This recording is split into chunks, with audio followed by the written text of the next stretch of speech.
Welcome back to The Innovative Teacher, where we explore practical ways to support teacher well-being, energy, and sustainability in the midst of busy classrooms, long days, and all the digital tools that come with modern teaching. I'm really glad you're here because today we're talking about something that every teacher feels but often pushes aside until it's impossible to ignore: physical health and energy. Teaching isn't a desk job, and it's not a purely active job either. It's this hybrid world where some moments you're standing, presenting, moving around constantly, and other moments you're sitting for long stretches planning lessons, marking work, or responding to emails. Add screens, laptops, interactive displays, and long hours, and it's no wonder that many educators feel drained well before the week is over. But here's the thing: low energy isn't a personal failing. It's not about motivation or discipline. Most of the time, it's a result of the systems, habits, and environments we work in.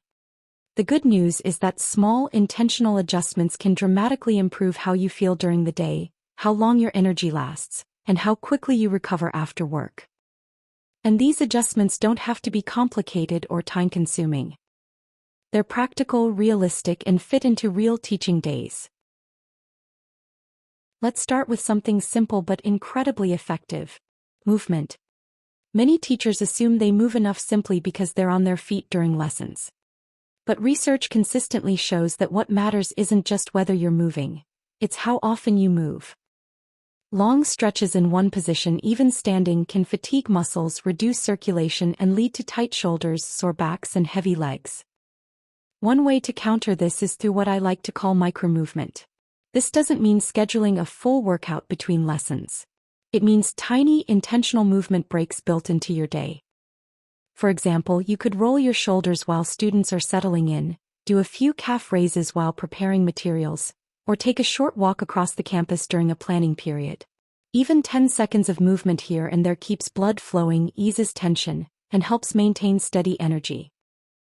A trick that makes micromovement stick is pairing it with routines you already have. When a class ends, take a moment to stretch your shoulders. When you send an email, stand up and reach overhead. When students start independent work, rotate your wrists or roll your neck gently.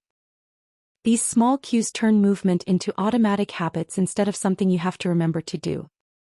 And over time, they prevent stiffness and fatigue from accumulating. Now, movement is just one piece of sustaining energy. Posture and ergonomics play a huge role too, especially with the amount of time we spend leaning over laptops, tablets, or interactive displays. Poor posture doesn't just cause discomfort, it quietly drains energy because your muscles are constantly compensating to support misalignment. You don't need an expensive ergonomic setup to make a difference. Start with awareness. When sitting, keep both feet flat on the floor, relax your shoulders, and try to keep your screen at eye level. Imagine a string gently pulling the top of your head upward, helping your spine maintain a neutral position. If you're standing, distribute your weight evenly and make subtle shifts from one leg to the other every few minutes. Simple ankle rolls or calf stretches while standing can make a huge difference in circulation and reduce fatigue. For laptop users, raising the screen with a stand or even a few stacked books and pairing it with an external keyboard can dramatically reduce neck strain. Over time, this small adjustment prevents headaches, shoulder tension, and that heavy, dragged-down feeling that comes from hours of looking downward. And if you move around during the day, consider where your most used materials are located. Keeping things within easy reach reduces unnecessary bending or twisting that slowly drains energy. Even lighting and screen glare play a role. If your eyes are straining to read your screen or your classroom is too warm or too cold, your body reacts physically, often creating subtle tension that you may not notice until you're exhausted. Adjusting screens, using natural light when possible, and taking small breaks from screens can keep your body and mind from feeling worn out before the day is over. Speaking of screens, let's talk about sleep, because nothing affects physical energy more than the quality of your rest. Too often, teachers sacrifice sleep to finish planning or respond to emails late into the night. Combine that with screen exposure right before bed, and it's a recipe for poor rest. Blue light suppresses melatonin, which your body needs to fall asleep, leaving you groggy the next morning. One strategy that works surprisingly well is a digital sunset. Pick a time each evening when you reduce or stop screen use entirely. Even just 30 minutes before bed can give your brain the chance to wind down. If that isn't realistic, at least dim your screens, switch to night mode or lower brightness. These small steps help you fall asleep faster and get restorative rest, which is critical for maintaining energy. Hydration is another often overlooked factor. Teachers get caught up in lessons, meetings, and marking and forget to drink water for hours. Even mild dehydration can cause fatigue, headaches, and reduced concentration. Keep a water bottle nearby and link drinking to routines. A glass after each class or a sip every time you send an email can make a noticeable difference in energy. Nutrition also matters, but it's not about following strict diets. It's about stable energy. Foods that release energy slowly, whole grains, fruits, nuts, protein, help maintain stamina.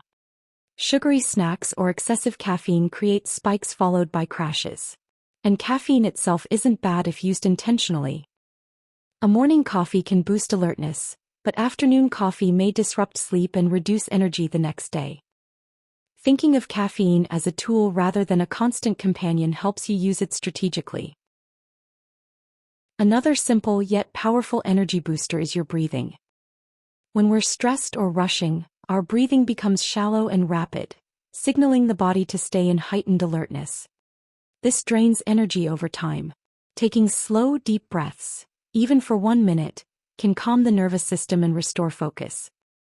It's quick, private, and can be done anywhere, at your desk, at the front of the class, or in a hallway between lessons. Transitions throughout the day are critical too. Teachers rarely get true breaks. Instead, they move quickly from one task to another. Without intentional pauses, the body never gets a chance to reset. Building short micro-reset rituals can help. Pause for 10 seconds between classes, stretch your hands, or take 3 slow breaths before opening your laptop or starting planning. These small resets act like pressing a refresh button for your energy. One thing to highlight is that all these strategies, movement, posture awareness, hydration, breathing, sleep hygiene, don't produce instant perfection. They produce sustainable energy over time. Teachers who adopt just a few micro-habits consistently notice big changes. Reduced stiffness, less tension, headaches, more patience, and even a calmer classroom atmosphere. It's also important to note the emotional side of physical energy. When teachers feel overwhelmed, stress often manifests physically: tight shoulders, jaw clenching, headaches, and fatigue. Caring for your body isn't separate from caring for your mind. Movement, posture, hydration, and rest all feed emotional well-being as much as physical vitality. So where do you start?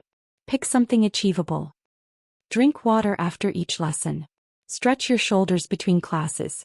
Stand up every 30 minutes during planning. Set a digital sunset for bedtime. Adjust your screen height. Take slow, deep breaths when stressed. Each habit is small, but consistent practice adds up to sustained energy and resilience. Imagine your energy like a rechargeable battery. Every healthy habit is a charger. Every stressor or strain is a drain. The goal isn't to eliminate all drains, that's impossible, but to add enough chargers so your battery doesn't run empty. When your energy is protected, lessons feel easier, patience lasts longer, decisions are clearer, and your classroom benefits from the calm presence of a teacher who isn't running on fumes. And while we're talking about energy, it's also worth reflecting on how you spend the time you do have. Teachers often feel that every minute must be productive, but energy isn't just about doing more. It's about doing what matters with awareness. Take a moment throughout your day to notice how your body feels, even for just a few seconds. Are your shoulders tight? Is your jaw clenched? Are your eyes strained from screen use? That simple awareness is powerful. It allows you to make small corrections before tension turns into fatigue. You can pair these moments with intentional pauses. For example, when walking between classrooms or collecting materials, try moving with a little extra awareness. Feel your feet on the ground, stretch your arms naturally, or take a slow breath.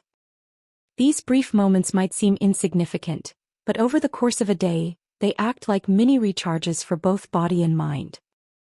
Mindfulness doesn't have to take extra time. It can be woven into the movements and transitions you're already doing. And don't forget to celebrate the small wins. Did you remember to drink that extra glass of water? Stretch between classes? Step away from your screen for 5 minutes? Each tiny success reinforces the habits that protect your energy. Over time, these microactions build resilience, not just physically but mentally and emotionally too. They remind you that well-being isn't about perfection or grand gestures. It's about consistent, thoughtful care for yourself. By layering mindfulness with movement, posture, and rest, you're not just preventing fatigue, you're creating a teacher presence that is calm, focused, and sustainable. Students feel it, colleagues notice it, and most importantly, you feel it. Your energy becomes a resource you can actively manage, rather than a fragile supply you're constantly trying to stretch. So let's recap what we've covered today. We talked about movement and microbreaks to keep circulation flowing and prevent fatigue, posture and ergonomic adjustments to reduce strain and conserve energy, and sleep, screen time, hydration, and nutrition habits that support sustained vitality. We also touched on breathing, transitions, and micro-reset routines that help maintain mental clarity and emotional balance throughout the day. The big takeaway: small, intentional choices consistently applied build physical energy, reduce fatigue, and make the teaching day far more sustainable. In our next episode, we'll focus on workload and time management, exploring how digital tools and intentional planning can help reduce stress and protect your energy even further. But until then, remember, protecting your energy isn't an extra task to add to your list. It's the foundation that makes everything else possible. Once again, thanks for listening.